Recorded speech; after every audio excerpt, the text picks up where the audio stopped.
Welcome to our channel cinema in Bangla. চলে এসেছি আর একটা নতুন ভিডিও নিয়ে আপনাদের মন ভালো করতে। আচ্ছা, পারফেক্ট কাপল ঠিক কাদের বলা যায় বলুন তো? যারা ঝগড়া করার পরেও একে অপরের কাছেই থেকে যায় তাদের, নাকি যাদের ঝগড়াই হয় না তাদের?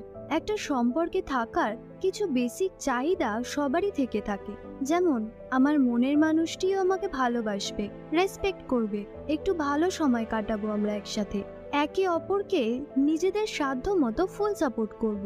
আর যেটা সব থেকে বেশি জরুরি সেটা হলো একে অন্যের প্রতি লয়াল বা ফেথফুল থাকবো। এই গল্পের হিরোইন অপু সেইটুকুই তো চেয়েছিল। সে নিজের স্বামীকে চোখ বন্ধ করে ভালোবাসতো, ভরসা করত, কিন্তু এর ফল পেতে হলো তাকে অন্যভাবে। আজকে আমরা আপনাদের জন্য নিয়ে এসেছি হইচইতে রিলিজ হওয়া ওয়েব সিরিজ নষ্ট নীড়ের এক্সপ্লেনেশন। এই ওয়েব সিরিজটিতে 2টি সিজন রয়েছে। আজকে আমরা দ্বিতীয় সিজনটি এক্সপ্লেন করব। যদি আপনারা প্রথম সিজনটি না দেখে থাকেন বা কোনো এক্সপ্লেনেশন না শুনে থাকেন, তাহলে ডেসক্রিপশনে দেওয়া লিংক থেকে সিজন 1 এর এক্সপ্লেনেশনটি দেখে নেবেন, কারণ একটি গোটা ওয়েব সিরিজ 2 মিনিটের রিক্যাপে কিন্তু বোঝানো যায় না। আমি প্রথম সিজনটা ছোট্ট করে বলে দিচ্ছি।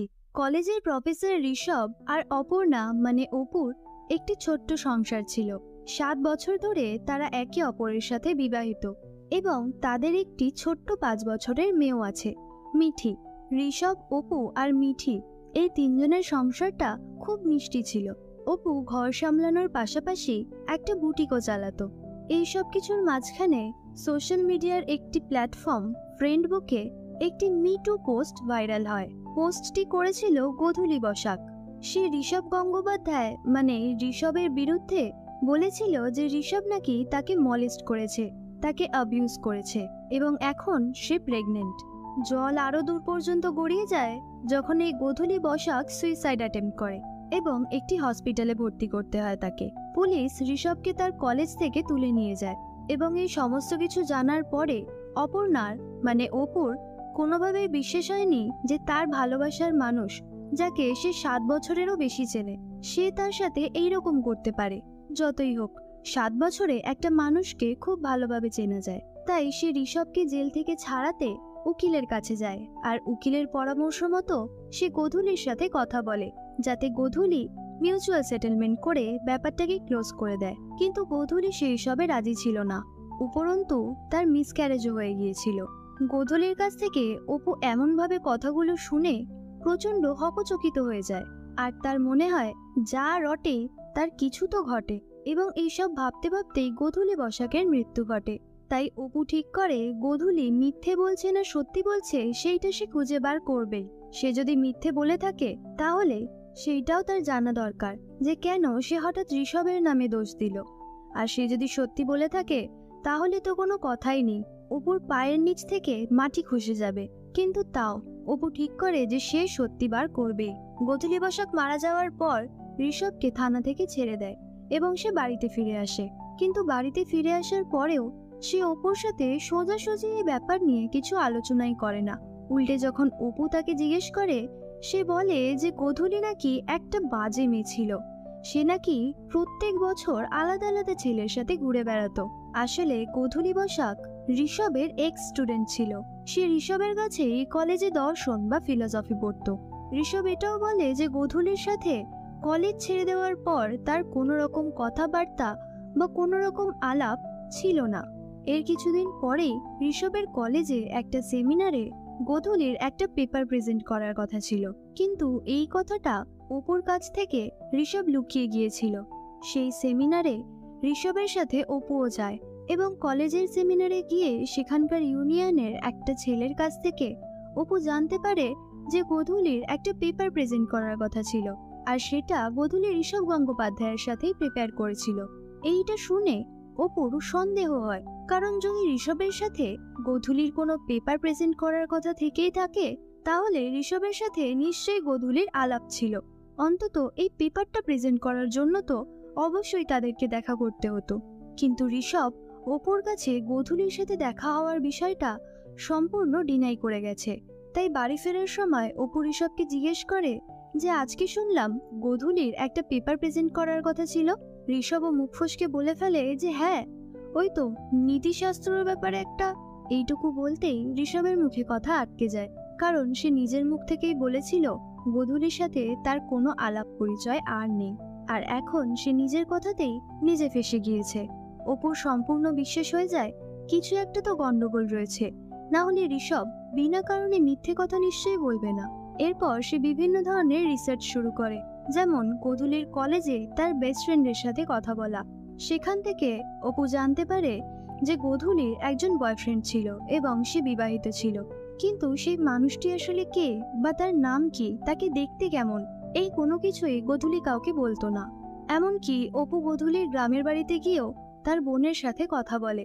সেইখানে গোধূলির বোন মুনিয়ার কাছ থেকে অপু জানতে পারে যে গোধূলি যখন গ্রামে আসতো তখন তার সাথে একটা লোক দেখা করতে আসতো এবং সে নাকি রাস্তাঘাটে তার দিদির সাথে জোড়াজুড়ি করত। একবার তো মুনিয়া নিজেই তাকে দেখে ফেলেছে এবং তার দিদির গায়ে নাকি সে অনেক ক্ষতচিহ্নও দেখেছে। এইসব শোনার পর অপু মুনিয়াকে ঋষভের একটা ফটো দেখায় আর জিজ্ঞেস করে ইনি কি ছিলেন সেই ব্যক্তি। আর মুনিয়া তখন ঘাড় নেড়ে জানায় যে হ্যাঁ, ইনি ছিলেন সেই ব্যক্তি। এই সমস্ত কিছু জানার পর অপু আর ঋষভের সাথে থাকবে না বলেই ঠিক করে।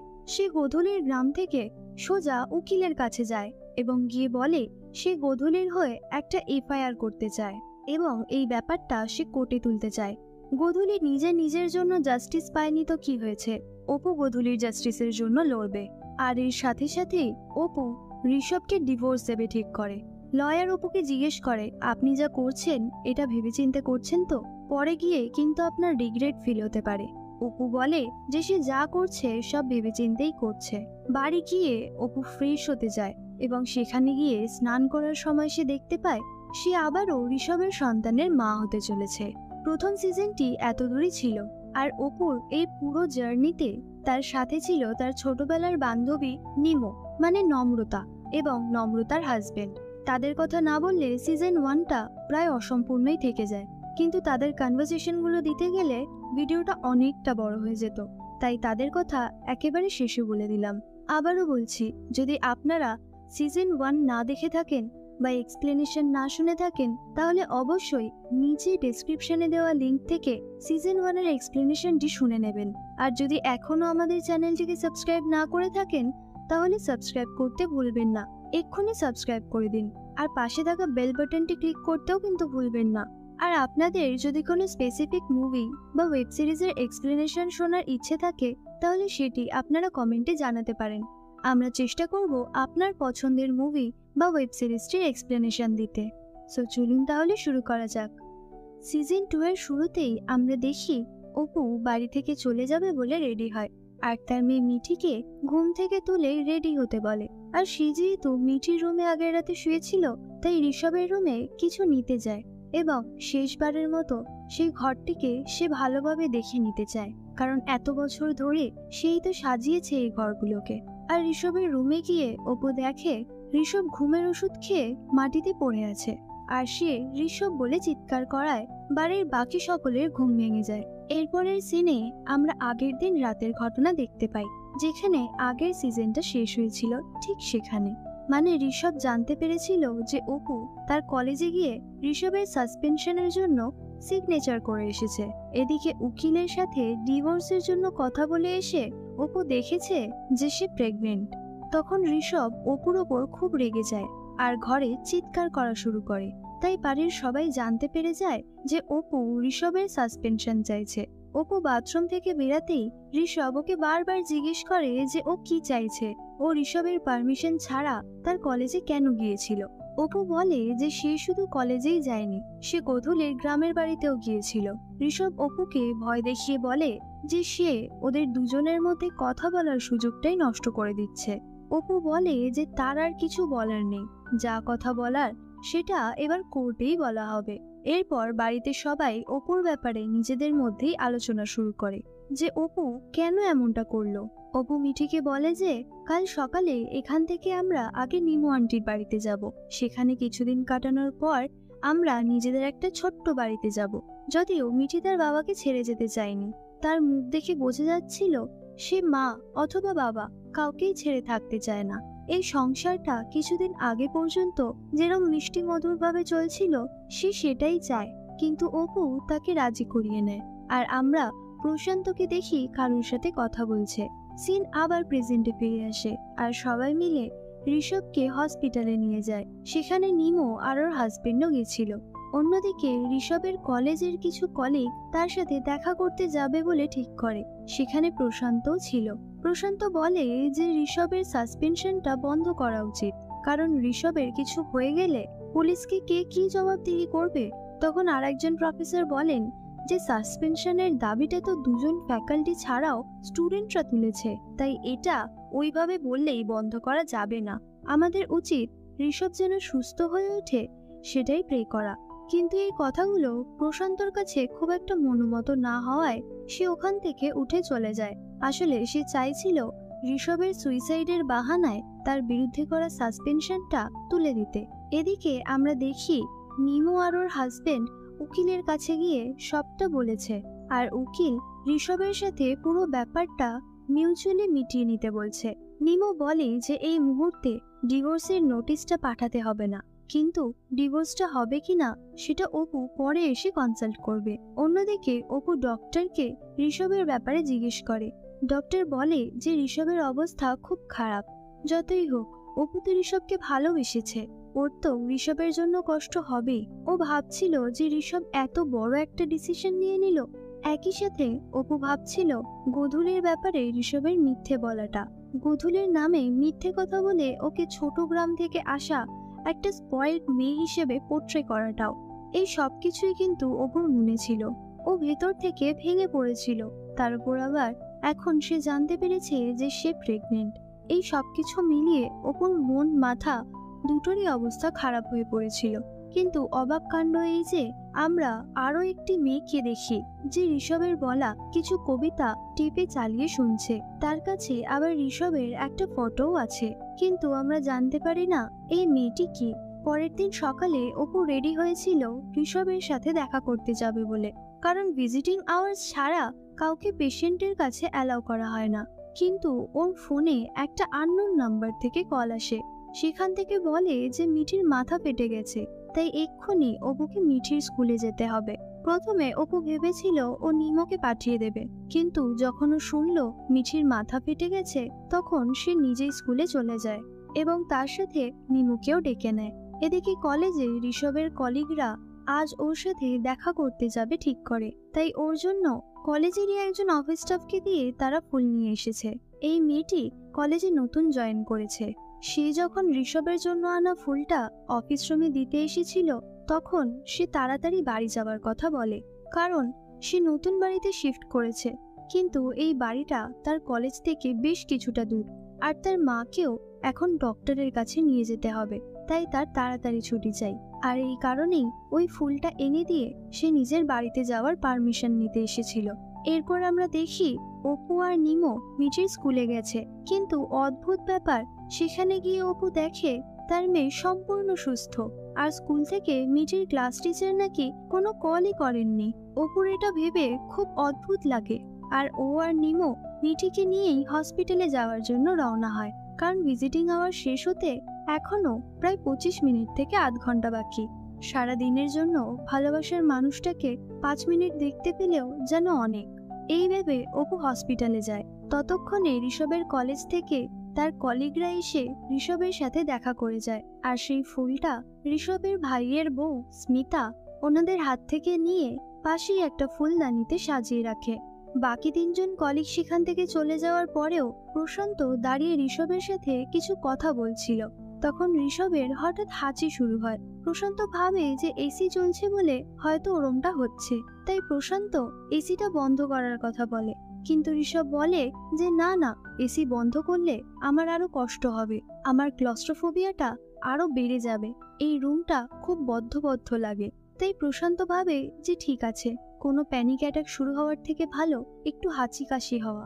এখানে বলে রাখি ঋষভের অ্যাক্রুট ক্লস্ট্রোফোবিয়া রয়েছে, মানে ঋষভের কোনো বন্ধ জায়গা বা যেখানে একটুখানি নিঃশ্বাস নিতে অসুবিধা হবে এরকম জায়গায় প্রচন্ড ভয় লাগে এবং প্যানিক অ্যাটাক হয়। মানে এক কথায় বলতে গেলে কোনো সীমাবদ্ধ জায়গায় থাকতে ঋষভের কষ্ট হয়। তাই এসি বন্ধ করলে রুমটা গুমোট হয়ে যাবে, আর সেইখানে ঋষভ থাকতে পারবে না, ঋষভের সাফোকেশন হবে এবং তার প্যানিক অ্যাটাক হবে।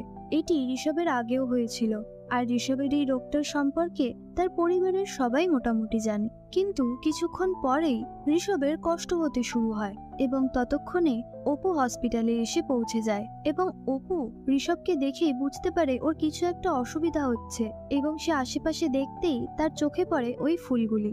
অপু তখন চমকে গিয়ে বলে, এইখানে এই গ্ল্যাডিওলা ফুলগুলো কে রেখেছে?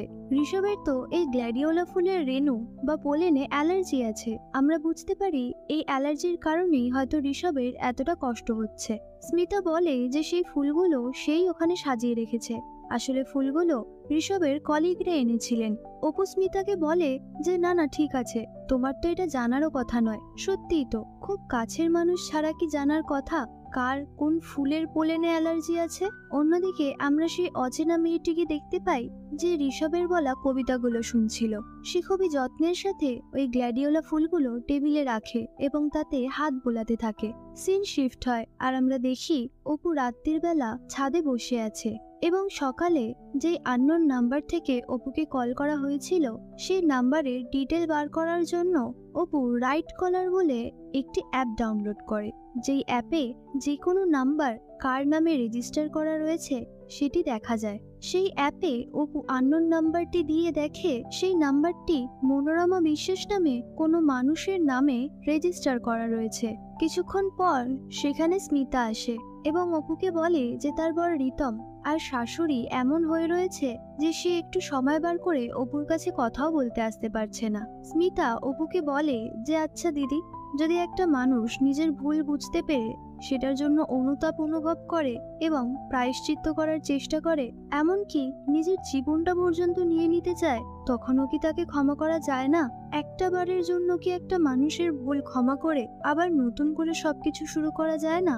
যতই হোক, মানুষটা তোমাকে সব থেকে বেশি ভালোবাসে বলেই তো নিজের প্রাণটা দিয়ে দেওয়ার চেষ্টা করেছে, ঠিক যখনই তুমি তাকে ছেড়ে চলে যাওয়ার কথা বলেছ। অপুর মনেও এইসব কথাগুলো দাগ কাটছিল, কারণ সেও এই কথাগুলোই ভাবছিল। ঋষভ হয়তো তাকে এতটাই ভালোবাসে যে তার দূরে চলে যাওয়ার কথা ভাবতেই ঋষভ নিজের জীবন নিয়ে নিতে চেয়েছে। এইসব ভাবতে ভাবতেই অপু স্মিতার আনা কফি হাতে নিয়ে উঠে দাঁড়ায় এবং তখনই তার মাথাটা ঘুরে যায়। স্মিতা তাকে ধরে বসায় এবং বলে যে দিদিভাই, একদিন তো তোমার ঠিক করে খাওয়া দাওয়াও হচ্ছে না, একটু শরীরের যত্ন নাও, তোমার শরীরটা খুব দুর্বল হয়ে পড়েছে। কিন্তু অপু আসলে জানে তার এই দুর্বলতার কারণ কি। আসলে সে প্রেগনেন্ট। পরের দিন সকালবেলা ঋষভের মা অপুকে অনেক কথা শোনায় এবং বলে ঋষভ বাড়ি ফিরে আসার আগেই তুমি থানায় গিয়ে ওর নামে এফআইআরটা তুলে আসবে।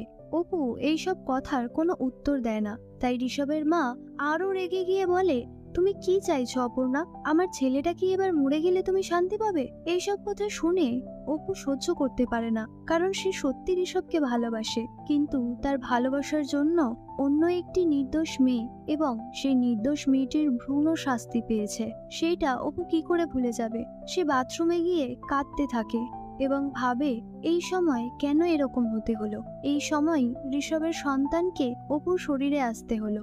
এরপর আমরা দেখি সেই উকিল গোধূলিকে সাজেস্ট করছে যেন সেই কেসটা বন্ধ করে দেয়, কারণ সত্যি বলতে গোধূলির পরিবারের কেউই তাকে নিয়ে এতটা মাথা ঘামায়নি যতটা অপু মাথা ঘামাচ্ছে।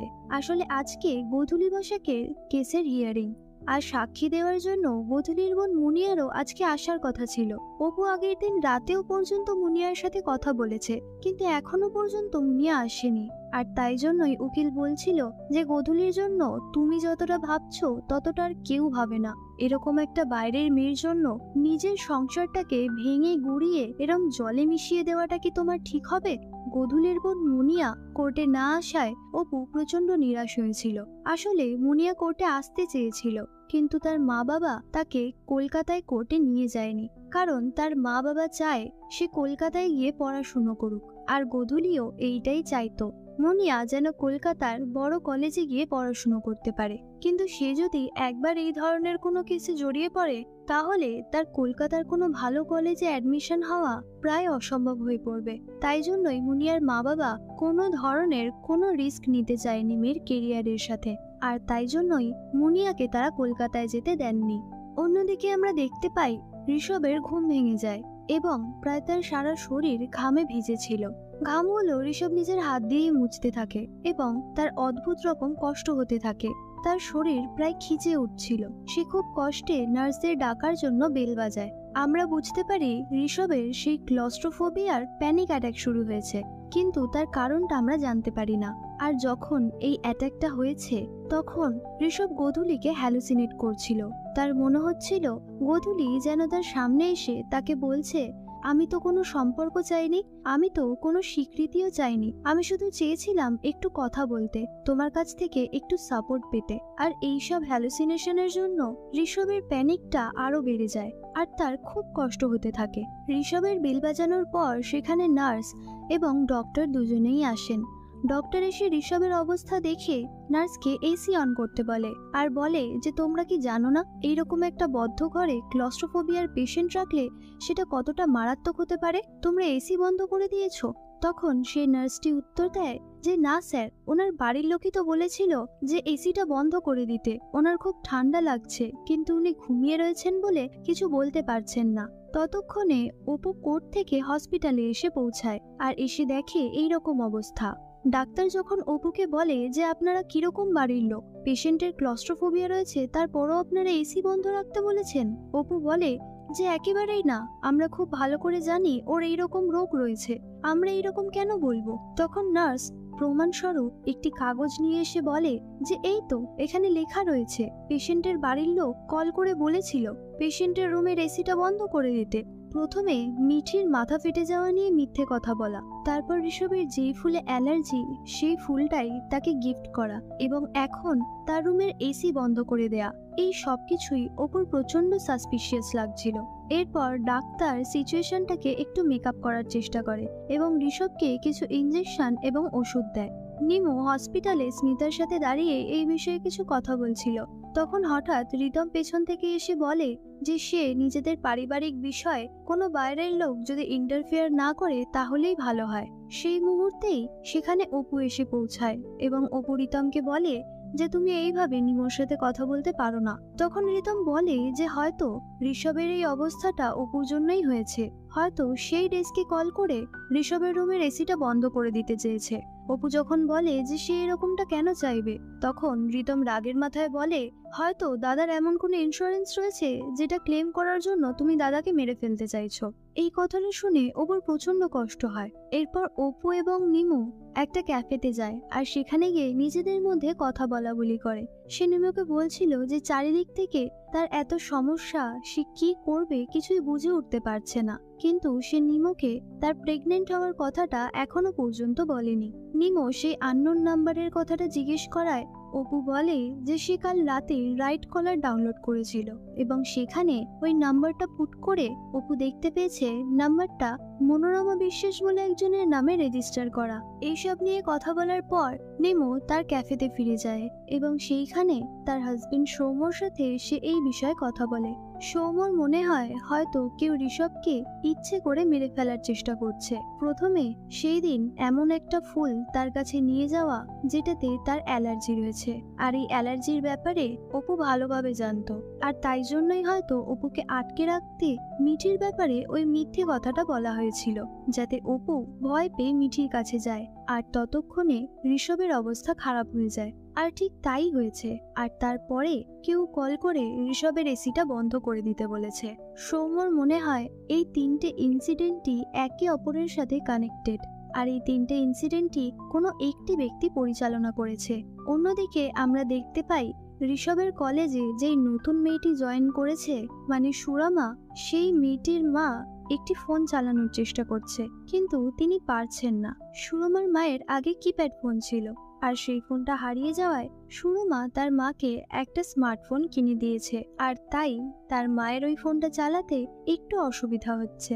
সুরমা তার মায়ের সাথে কথা বলার পর একটা ড্রয়ার খুলে আর আমরা দেখতে পাই সেইখানে তার মায়ের পুরনো ফোনটা রয়েছে আর সেই ফোনের নিচে একটা প্রেসক্রিপশন রাখা, আর সেই প্রেসক্রিপশনের নাম লেখা মনোরমা বিশ্বাস। তার মানে সুরমার মাই হলো সেই মনোরমা বিশ্বাস।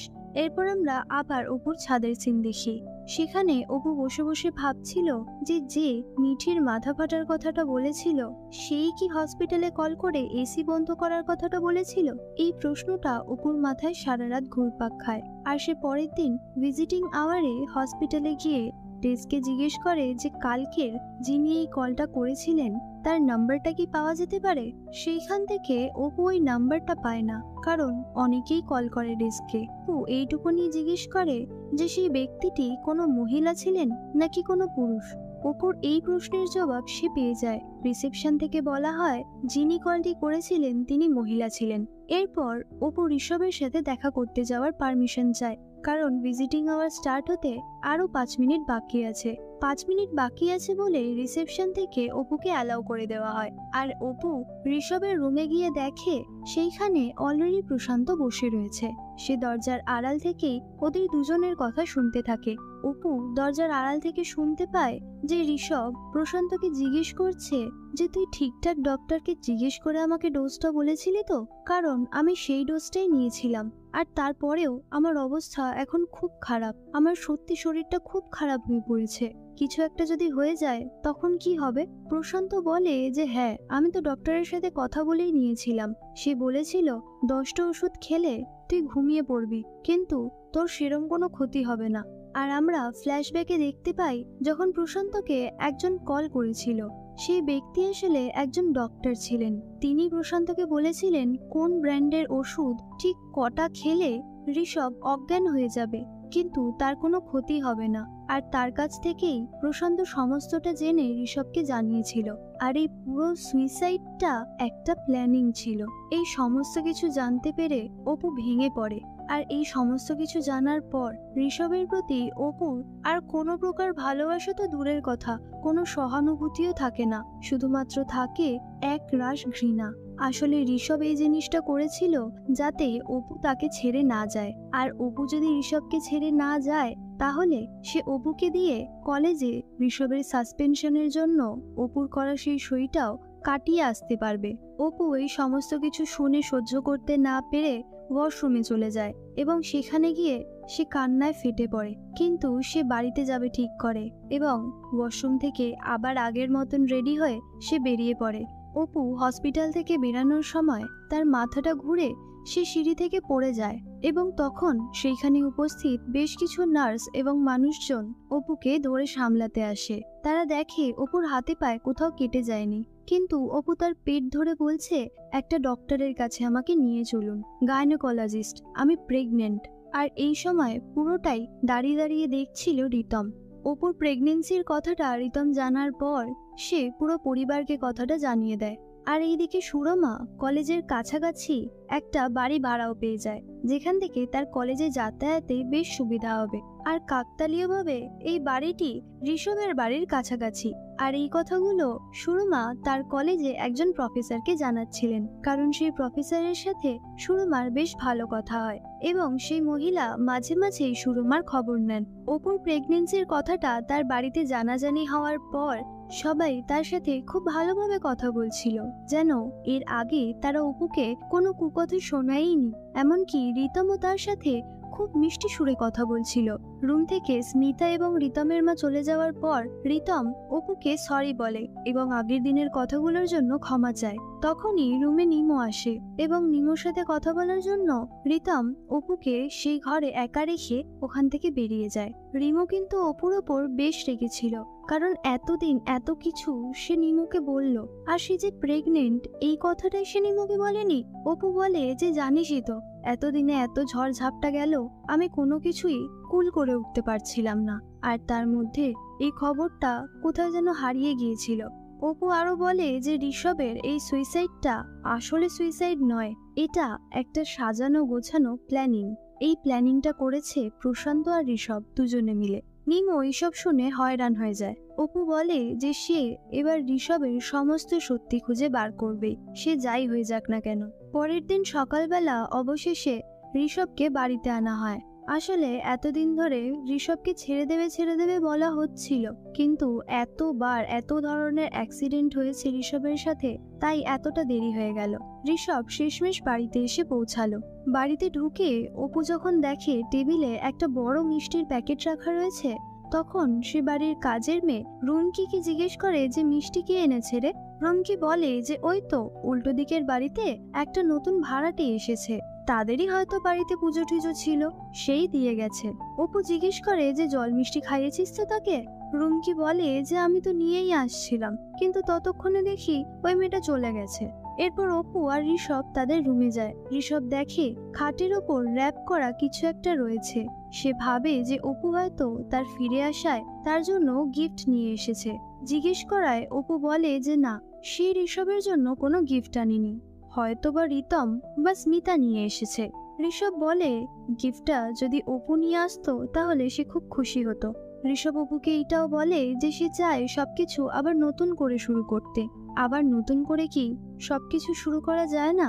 অপু বলে যে না, যায় না। গোধূলি যে মারা গেল তার কি হবে? গোধূলির সন্তান যে মারা গেল তারই বা কি হবে? ঋষভ বলে যে সে ওদের ব্যাপারে কোনো কথা বলতে চায় না। আসলে ওই বাচ্চাটা নাকি ঋষভের ছিলই না। গোধূলির প্রতি ঋষভের একটা আকর্ষণ তৈরি হয়েছিল, কিন্তু সেটা জাস্ট একবারের জন্য ছিল, তারপর তাদের মধ্যে সেরম কিছুই ছিল না। এই কথাগুলো শুনে অপুর মাথা আরো গরম হয়ে যায়, কারণ অপু ভালো করেই জানতো যে ঋষভ এই সমস্ত কিছুই মিথ্যে কথা বলছে, শুধুমাত্র নিজেকে ভালো দেখানোর জন্য। ঋষভ কথায় কথায় বলে যে সে যদি অপুকে ভালো নাই বাসতো তাহলে সেই সুইসাইডটা করতে যেত না। আর এবার অপু কনফার্ম হয়ে যায় যে ঋষভের আগে গোধূলির ব্যাপারে যেই কথাগুলো বলল সেই সবকটাই মিথ্যে, কারণ অপু ভালো করেই জানতো ঋষভের সুইসাইডটা একটা প্ল্যানিং।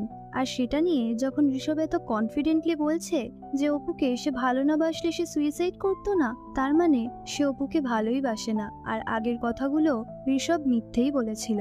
এরপর অপু সেখান থেকে চলে যায়, আর ঋষভ সেই গিফটটাকে খুলে দেখে সেই গিফটটার মধ্যে কিং কোম্পানির একটা পারফিউম রয়েছে, এবং পারফিউমের ডাব্বার ভেতরে একটি চিরকুটো রয়েছে যেখানে একটি ছড়া লেখা আছে।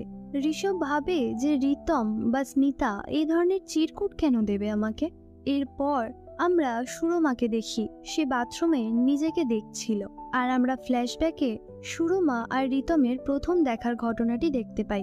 রিতম আসলে একটি গ্রামে গিয়েছিল একটা সেমিনারে লেকচার দেবে বলে, আর সেখানেই সুরমার বাবা কাজ করত।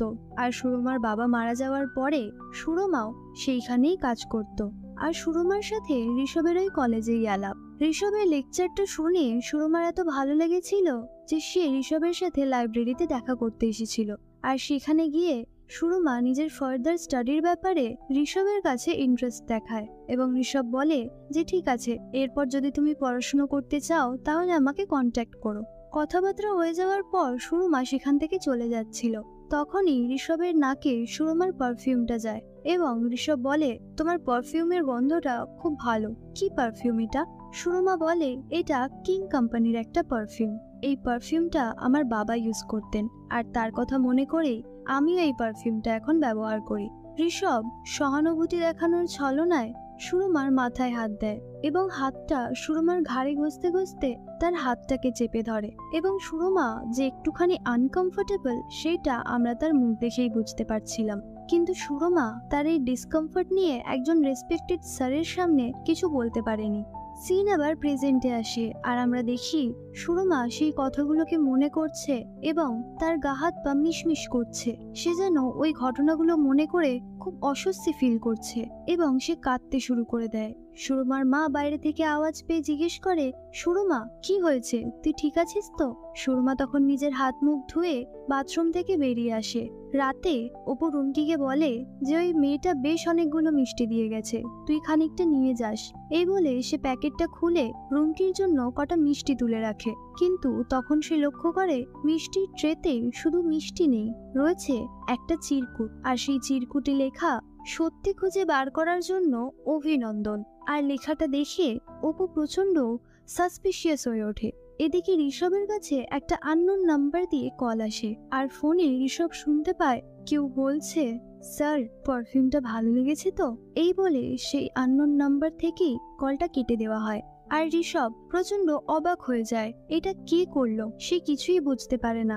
ঋষভ ওই পারফিউমটা ছড়াচ্ছিল, আর সেই পারফিউমের গন্ধে ঋষভের যেন কিরম একটা অস্বস্তি হচ্ছিল। তার শরীর খারাপ লাগছিল না ঠিকই, কিন্তু সেই গন্ধে ঋষভের কেমন একটা হচ্ছিল, সে সুস্থ ছিল না। এইরকম সময় রুমে রিতম আসে, আর ঋষভ রিতমকে জিজ্ঞেস করে যে এই পারফিউমটা তুই বা স্মিতা কেউ কি আমাকে গিফট করেছিস?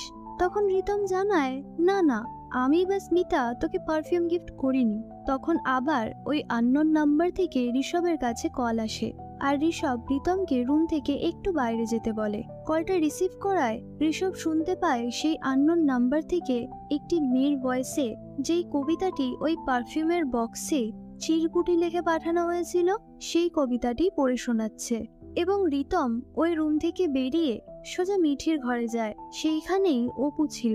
সেখানে রিতম গিয়ে অপুকে জিজ্ঞেস করে যে বৌদি, তুমি কি দাদাকে কোনো পারফিউম গিফট করেছো?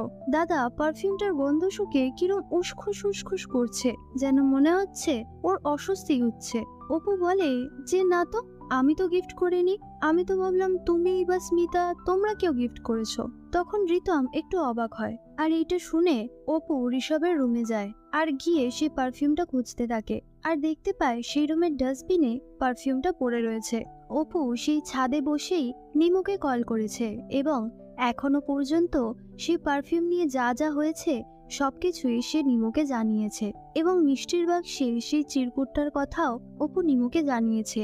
অপু আরো বলেছে যে ঋষভের তো কোনো পারফিউমে অ্যালার্জি নেই, তাহলে এরকমটা হচ্ছে কেন? এইসব নিয়ে নিমুর সাথে কথা বলতে বলতেই অপুর মনে পড়ে কিছু পুরনো গন্ধ বা কোনো পুরনো জায়গায় গেলেই তার নিজের ছোটবেলার স্মৃতি মনে পড়ে। ঠিক সেইভাবেই হয়তো এই পারফিউমের গন্ধটা শুকলে ঋষভের এমন কোনো অতীতের কথা মনে পড়ছে যেটা তাকে হন্ট করছে। অপু আর নিমু দুজনেই এই ব্যাপারটা নিয়ে প্রচন্ড কনফিউজড হয়ে যায়, আর নিজের কনফিউশন ক্লিয়ার করার জন্য অপু পরের দিন সকালবেলা নিজের উল্টো দিকের বাড়িতে মানে সুরমাদের ভাড়া নেওয়া ফ্ল্যাটে ওদের সাথে আলাপ করতে যায়। অপু সুরমার মায়ের সাথে বসে কিছু কথা বলে, আর তখন সুরমা চা বানাতে যায়। আর আমরা আরেকটা ফ্ল্যাশব্যাক দেখি, সেখানে ঋষভ সুরমার সাথে চায়ের দোকানে বসে চা খাচ্ছিল। চা খেতে খেতে সুরমা আর ঋষভ গল্প করছিল। ঋষভ বলে যে তুমি এত তাড়াতাড়ি বিয়ে করে নিচ্ছ, তোমার ভয় করছে না? সুরমা বলে তার মাথার উপর কোনো ছাদ নেই। তখন ঋষভ বলে যে তুমি এত ছোট বয়সে নিজেকে বেঁধে ফেলতে চাইছো, আর আমাকে দেখো, আমি এখনো পর্যন্ত পৃথিবীটাকে এক্সপ্লোর করতে চাই। তুমি স্পেশাল সুরমা, তুমি ইউনিক, নিজেকে এভাবে বেঁধে ফেলো না।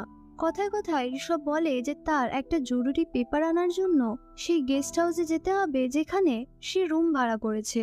সে সুরমাকেও নিজের সাথে যেতে বলে। সুরমা যেতে স্পষ্টভাবে না করে দেয়। ঋষভ তখন বলে যে যদি তুমি যেতে না চাও আমি তোমাকে জোর করব না। তারপর তারা আরো কথা বলতে শুরু করে। কথা বলতে বলতে ঋষভ সুরমাকে এটা বুঝিয়ে দেয় যে যখন যে সুযোগটা পাওয়া যায় সেই সুযোগটাকে গ্র্যাব করা উচিত, আর কোনো সুযোগ একবার হারিয়ে গেলে সেটা কিন্তু বারবার ফিরে আসে না, আর কোনো বড় সুযোগ তো একেবারেই ফিরে আসে না। সুরমা স্যারের ইশারাটা হয়তো একটু বুঝতে পেরেছিল। ঋষভ যখন উঠে নিজের গেস্ট হাউসের জন্য বেরিয়ে যাচ্ছিল তখন সুরমা বলে যে সে যাবে, আর সিন আবার প্রেজেন্টে ফিরে আসে। আর সুরমা চা নিয়ে অপুর সাথে কথা বলতে যায়, আর তার মাকে বলে ভেতরে যেতে। অপু সুরমার সাথে কথা বলে এবং কথায় কথায় জিজ্ঞেস করে যে মিষ্টির বাক্সটা তুমি আমাদের কালকে দিয়েছিলে তার মধ্যে একটা চিরকুট ছিল। সুরমা জিভ কেটে বলে, এ বাবা, ওর মধ্যে বিলটা চলে গিয়েছিল না, আমি একেবারে খেয়াল করিনি। তখন অপু বলে, না না, বিলটা যায়নি, অন্য একটা কাগজ গিয়েছিল। তখন সুরমা জিজ্ঞেস করে, তাই নাকি? কি কাগজ? তাতে কি কিছু ছিল? অপু বলে যে হ্যাঁ, তাতে লেখা ছিল সত্যি খুঁজে বার করার জন্য অভিনন্দন। সুরমা তখন জিজ্ঞেস করে, সত্যিটা খুঁজে পেয়েছেন বুঝি? না মানে সত্যি খুঁজে বার করার কথা ছিল তো, তাই জিজ্ঞেস করছি আর কি। অপু সেখান থেকে সুরমার বিরুদ্ধে সন্দেহজনক বিশেষ কিছু না পেয়ে নিমুর সাথে দেখা করতে চলে যায়। আর নিমুকে এসব কথা বলায় নিমু বলে, এই পারফিউমটা ঋষভের ঘরে কে রাখলো? নিশ্চয়ই এই সুরমাই রেখেছে, কারণ ঘরে তখন রুমকি ছাড়া আর কেউ ছিল না। আর ঘরে এসেছিল শুধুমাত্র সুরমা। না না, ও কি এসে সিধা বেডরুমে ঢুকে যাবে? সেটা হয়তো ও করবে না। তখন নিমো বলে, তাহলে তুই বল, কেই বা রাখতে পারে?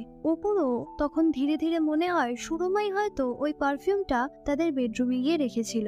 নিমো অপুকে জানায় যে তার ক্যাফেতে এমন একজন ব্যক্তি আসে যে কিনা সিম কার্ডের কোম্পানিতে কাজ করে, আর তার কাছ থেকে নিমো সেই আননোন নাম্বারের লাস্ট লোকেশনটা বার করতে পারবে। তাই অপু নিমোকে সেই মনোরমা বিশ্বাসের নাম্বারটা দিয়ে দেয়।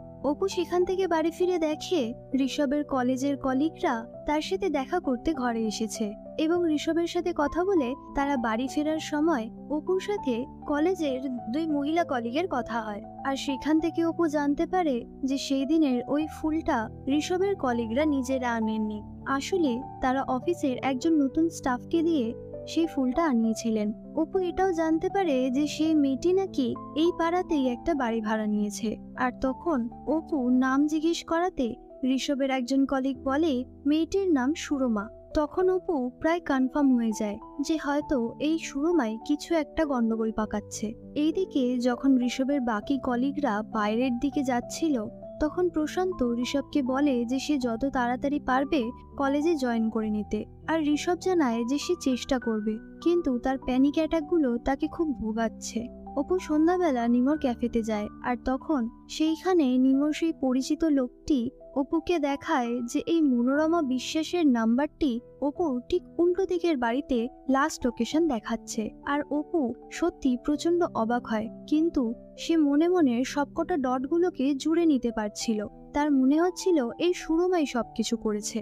পরের দিন অপু আর নিমো মিষ্টি নিয়ে সুরমাদের বাড়িতে যায় সুরমার সাথে কথা বলতে, কিন্তু তারা জানতে পারে যে সুরমা এখন কলেজে আছে, তাই এখন তারা সুরমার সাথে কথা বলতে পারবে না। তাই বাধ্য হয়ে ওরা সুরমার মায়ের সাথেই কথা বলে আর জানতে পারে তার নাম মনোরমা বিশ্বাস।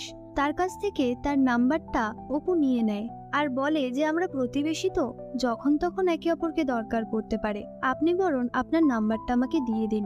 অপু সেই নাম্বারটা দিয়ে নিজের নাম্বারে একটা কল করে আর দেখে এই নাম্বারটা আর সেই নাম্বারটা যেটা থেকে অপুকে আগে কল করা হয়েছিল দুটো এক নয়।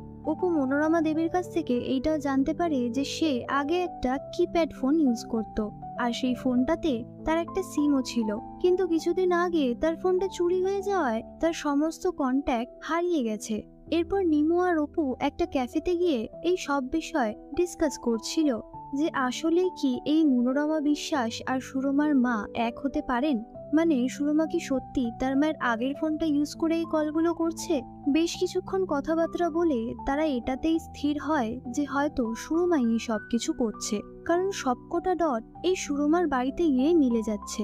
এমন সময় অপুকে গোধূলির কলেজের বেস্ট ফ্রেন্ড অনুভব কল করে আর বলে তারা গোধূলিকে মনে করে একটা ক্যান্ডেল লাইট ভিজিল পারফর্ম করবে, মানে তারা গোধূলির জন্য জাস্টিস চেয়ে ক্যান্ডেল হাতে একটা মিছিল করবে এবং সেইটাতে অপু তাদেরকে জয়েন করবে কিনা এইটাই অনুভবের প্রশ্ন ছিল। অপু প্রথমে কোনো উত্তর দেয়নি, অনুভব ভেবেছিল সে হয়তো আসবে না, আর তাই অনুভব অপুকে পার্সোনাল অ্যাটাক করে বলে যে আমি ভেবেছিলাম হয়তো আপনি বাকিদের থেকে আলাদা, কিন্তু না, আপনিও বাকিদের মতনই। এইসব শুনে অপু রেগে যায় আর বলে অনুভব তুমি যাই ভাবো না কেন, আমি এখন ব্যস্ত আছি আর আমি তোমাকে পরে ভেবে জানাবো, কিন্তু ততক্ষণ পর্যন্ত তুমি যা ইচ্ছা ভাবতে পারো, আর তুমি কি ভাবছো না ভাবছো তাতে আমার কিচ্ছু আসে যায় না। এর পরের দিন অপু ঋষভের খাট ঝাড়তে ঝাড়তে ঋষভের বালিশের নিচ থেকে একটা হলুদ চিরকুট পায়, সেই চিরকুটটা যেটা কিনা পারফিউমের বাক্সের ভেতর ঋষভ খুঁজে পেয়েছিল। আর তখনই ঋষভের ফোনে একটা আননোন নাম্বার থেকে কল আসে। অপু কলটা রিসিভ করতেই সে শুনতে পায় ওই চিরকুটে লেখা কবিতাটাই কেউ একজন পড়ে শোনাচ্ছে, আর অপু এইবার গলাটা চিনতে পারে। তাও কনফার্ম হওয়ার জন্য অপু এই নাম্বারটা একবার নিজের ফোনে ডায়াল করে দেখে, আর এই আননোন নাম্বারটাই ছিল সেই মনোরমা বিশ্বাসের নাম্বার। এবার অপু পুরোপুরি কনফার্ম হয়ে যায় যে সুরমাই হলো সেই মাস্টার মাইন্ড যে কিনা এত সবকিছু করছে। তাই অপু তাড়াতাড়ি রেডি হয় আর সুরমার সাথে দেখা করতে যায়, কিন্তু বাড়িতে সুরমা ছিল না বলে অপু একটা গিফট মনোরমা দেবীর হাতে দিয়ে বলে আপনি এইটা সুরমাকে দিয়ে দেবেন। আর সুরমা কলেজ থেকে বাড়ি ফেরার পর মনোরমা দেবী সেই গিফটটা সুরমাকে দেয়। সুরমা গিফটটা খুলে দেখে ওটার ভেতরে সেই কিং কোম্পানির পারফিউমটাই রয়েছে, যেটা কিনা সুরমা ঋষভকে গিফট করেছিল। আর তার সাথে একটা চিরকুটও আছে, কিন্তু এই চিরকুটটা এবার অপু লিখে পাঠিয়েছে। অপু কবিতার মাধ্যমে এইটা লিখেছিল যে অনেক তো ছলনা হয়েছে, এবার সামনাসামনি কথা বলার সময়। অপুর এই লেখাটা পড়ে সুরমাও একটুখানি সাহস জুগিয়ে অপুকে একটা মেসেজ করে, আর পরের দিন সকাল 11টার সময় একটা ক্যাফেতে দেখা করতে ডাকে। সেখানে অপু আগে থেকেই গিয়ে উপস্থিত ছিল, আর সুরমা গিয়ে অপুর কাছে বসে আর বলে যে আপনি কি জানতে চান। অপু বলে, আমি সবটা জানতে চাই, আমি সব সত্যিটুকুনি তোমার মুখ থেকে আজকে শুনতে চাই, আর তুমি কেনই বা এরকম করছো। তখন সুরমা বলা শুরু করে। সুরমা বলে কিভাবে তার আর ঋষভের দেখা হয়েছিল, এবং সেই দিনকার চা খেতে খেতে কথাবার্তাটাও সুরমা অপুকে বলে। ঋষভের সাথে গেস্ট হাউসে যাওয়ার পর সুরমা রুমের গেটের সামনে দাঁড়িয়েছিল, আর ঋষভ কোনো কাগজ খোঁজার ছুতো করে সুরমাকে ঘরের ভেতর নিয়ে ঘরটা লক করে দেয় এবং সুরমাকে সিডিউস করার চেষ্টা করে। সুরমা এতদিন ঋষভের সাথে কথা বলার পর জানতে পেরেছিল তার একটি স্ত্রী আছে এবং একটি মেয়েও আছে। তাই সুরমা ঋষভকে জিজ্ঞেস করে যে আপনার তো পরিবার আছে স্যার। তখন ঋষভ কিছু না বলে সুরমার মুখটা আঙুল দিয়ে বন্ধ করে দেয় এবং সুরমার সাথে সে সেই সব কাজ করে যা সাধারণত মানুষ বিয়ের পরই করে থাকে। এরপর সুরমা ঋষভের সাথে বেশ কয়েকবার যোগাযোগ করার চেষ্টা করে, কিন্তু ঋষভ নিজের ইচ্ছে না হলে সুরমার কোনো কল বা মেসেজেরই জবাব দিত না। সুরমা ঋষভকে মেসেজ করে বলে যে আমার বিয়ে সামনে আসছে, আপনি প্লিজ কলটা রিসিভ করুন। আর ঋষভ তখন সুরমার এই স্পর্শকাতর পরিস্থিতির সুযোগ নিয়ে সুরমার কাছ থেকে তার কিছু নিউড ছবি চায় এবং বলে যে তার সুরমাকে খুব দেখতে ইচ্ছে করছে, তাই কিছু নিউড ছবি পাঠাতে। সুরমাও না চাইতেও প্রায় বাধ্য হয়ে তাকে ওই নিউড ছবিটা পাঠায়, কারণ সে ভেবেছিল যে এবার হয়তো স্যার আমার সাথে একটু কথা বলবেন। তখনই সুরমা কল করে। ঋষভ কলটা রিসিভ করে বলে যে কি হয়েছে বলো। সুরমা বলে যে স্যার আপনি তো আমাকে বিয়ে করবেন বলেছিলেন, সামনেই আমার বিয়ে আসছে, আমি কি করব কিছু বুঝে উঠতে পারছি না, আর আপনি তো ফোন রিসিভই করেন না, মেসেজ করলেও সেটার কোনো উত্তর দেন না। আপনি তো আমাকে বলেছিলেন যে আপনি আপনার স্ত্রীকে ডিভোর্স দিয়ে দেবেন, আপনি কি তাকে এই কথাগুলো বলেছেন? ডিভোর্সের কথা শুনেই ঋষভ কলটা রেখে দেয়, আর সুরমা আবার কল ব্যাক করে আর জিজ্ঞেস করে আপনি কি আপনার স্ত্রীকে ডিভোর্সের কথা বলেছেন? ঋষভ তখন বলে কিসের ডিভোর্স, কোন ডিভোর্স, বেশি বাড়াবাড়ি করো না, যেরকম আছো সেরকম ভাবেই থাকো, তোমরা আমার ভালোবাসাটুকুনি পেয়ে খুশি থাকতে পারো না, এত লোভ কিসের তোমাদের? ঋষভের এই কথাগুলো শুনে সুরমা ভেঙে পড়ে, আর ঋষভ সুরমার মুখ বন্ধ করার জন্য সুরমার হবু বরের কাছে সুরমার একটা নিউড ফটো পাঠিয়ে দেয়। আসলে ঋষভ বলেছিল সে নিজেই সুরমার বরের সাথে কথা বলবে, তাই তাকে সুরমা তার হবু বরের নাম্বারটা দিয়ে দিয়েছিল। কিন্তু ঋষভ যে এত নোংরা ভাবে সেইটাকে ব্যবহার করবে সুরমা কখনোই তা বুঝতে পারেনি। আর পরের দিনই সুরমার বাড়িতে তার হবু বর এসে ওই রকম ঝামেলা করে, অকথ্য ভাষায় সুরমাকে গালিগালাজ করে, সুরমাকে থাপ্পড়ও মারে এবং তার মাকে বলে যায় এই বিয়ে সে আর করবে না।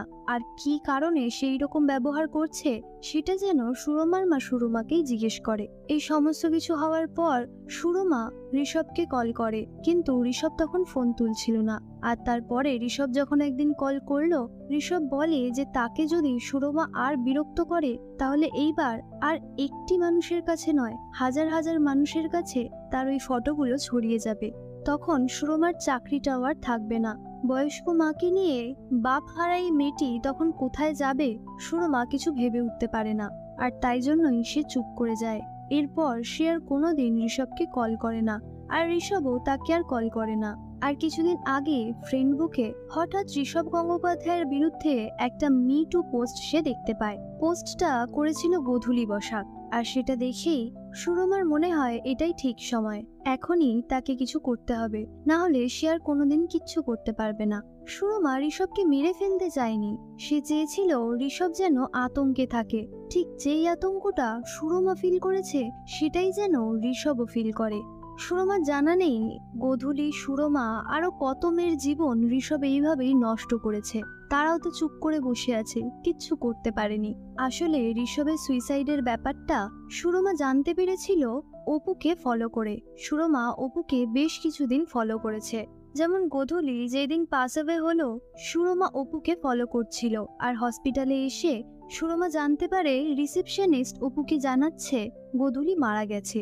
এমনকি অপুকে ফলো করে সুরমা এইটাও জানতে পেরেছিল যে ঋষভের এই সুইসাইডটা একটা নাটক। অপু এই সমস্ত কিছু শুনে কি বলবে, কি ভাববে, কি করবে কিছুই বুঝে উঠতে পারে না। অপু তখন সুরমাকে বলে যে তুমি আমার সাথে একটা জায়গায় যাবে। সুরমা জিজ্ঞেস করে কোথায়। অপু বলে চলোই না। তারপর অপু সুরমাকে নিয়ে নিজেদের বাড়িতে যায়। সেইখানে সুরমাকে দেখে ঋষভ হতচকিত হয়ে যায় আর একটু একটু ভয় পাওয়াও শুরু করে। অপু তখন সবার সামনে সুরমার কথাটা বলে, সুরমা কে আর কেনই বা সে এখানে এসেছে। আর অপু যখন এই কথাগুলো বলছিল তখন ধীরে ধীরে ঋষভের শরীর আরো খারাপ হতে শুরু করে। আর একটু পরেই সুরমা তার লুকিয়ে রাখা হাতটা ঋষভের সামনে নিয়ে এসে তাকে গ্ল্যাডিওলা ফুলটা দেয় আর জিজ্ঞেস করে, স্যার পারফিউমটা ভালো লেগেছিল তো? এই সমস্ত কিছু হওয়ার পর ঋষভের শরীর খুব খারাপ হয়ে পড়ে এবং ঋষভ আবার একটা প্যানিক অ্যাটাকে আক্রান্ত হয়।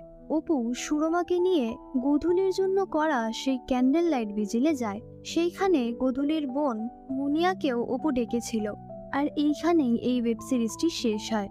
দেখে মনে হতে পারে যে হয়তো এইখানে এই ওয়েব সিরিজটা শেষ হয়ে যাবে, কিন্তু এই ওয়েব সিরিজটা এখানে শেষ হবে না। হয়তো পরের সিজনে ঋষভের পরিণতি কি হলো সেইটা দেখাবে এবং অপু নিজের সন্তানকে নিয়ে কোথায় যাবে বা কি করবে এসব নিয়েও দেখাতে পারে। কিন্তু পরের সিজনে কি হবে সেইটা জানতে গেলে আমাদের চ্যানেলটিকে সাবস্ক্রাইব করতে ভুলবেন না, আর পাশে থাকা বেল বাটনটি ক্লিক করতেও একেবারেই ভুলবেন না। ভিডিওটি কেমন লাগলো সেটা কিন্তু কমেন্ট করে জানাবেন। আর হ্যাঁ, মনে আছে তো, আপনাদের পছন্দ মতো মুভি বা ওয়েব সিরিজ আপনারা যদি এক্সপ্লেনেশন শুনতে চান তাহলে অবশ্যই সেটা কমেন্ট করে জানাবেন। ভিডিওটি যদি ভালো লেগে থাকে তাহলে অবশ্যই একটা লাইক করে দেবেন। দেখা হবে আবার পরের ভিডিওর সাথে। Till then, tata.